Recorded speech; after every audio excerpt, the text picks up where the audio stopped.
But do you know how much information is hidden in this topic? This tiny or a small word plays a huge role in our day-to-day life.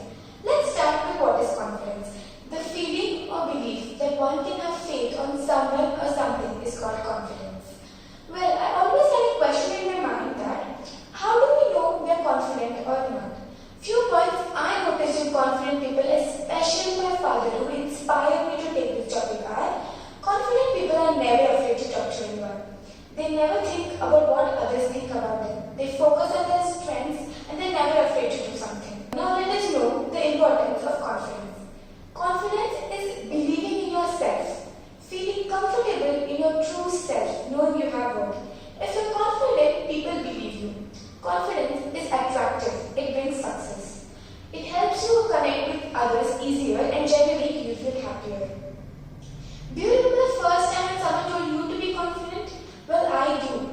First time when I was told to be confident was when I was scared to talk to people. People like my friends, my teachers, and mainly shopkeepers when I had to buy something from them.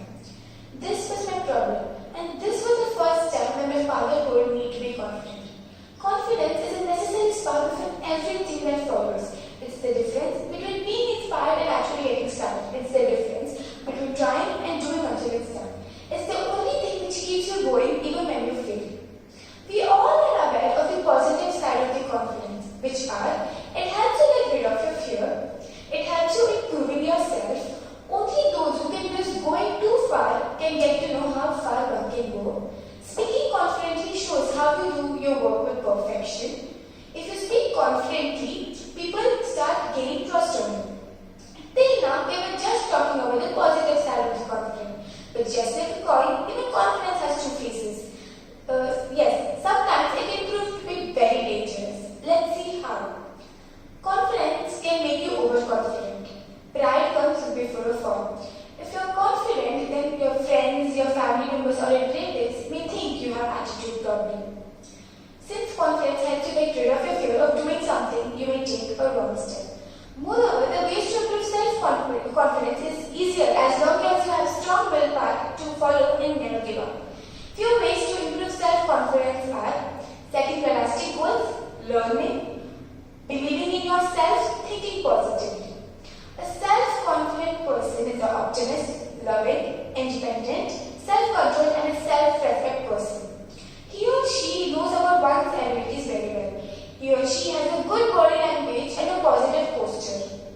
They are walking with wide steps, straight sitting, standing or walking with straight back, grasping hands, firm handshake, and eye contact and smiling are the basic signs of a self-confident person.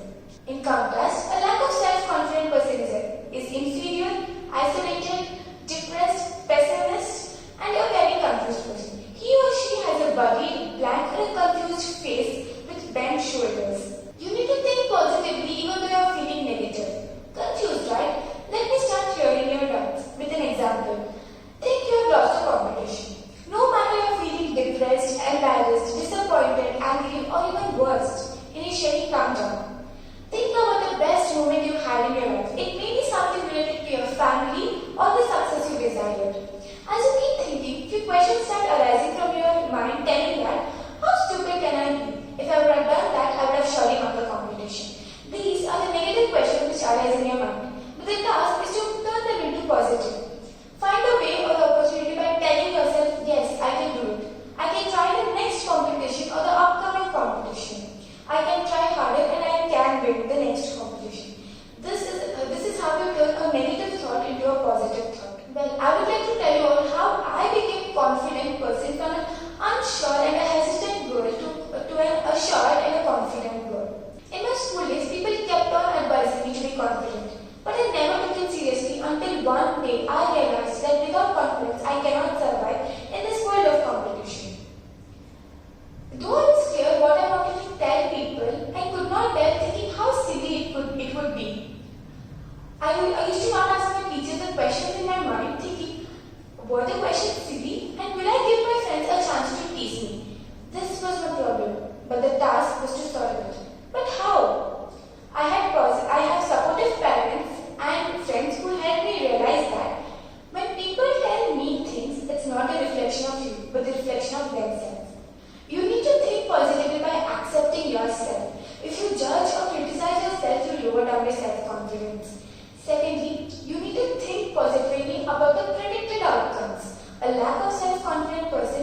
goals which cannot be achieved, then you lower down your self-confidence because these kind of realistic goals are never achievable.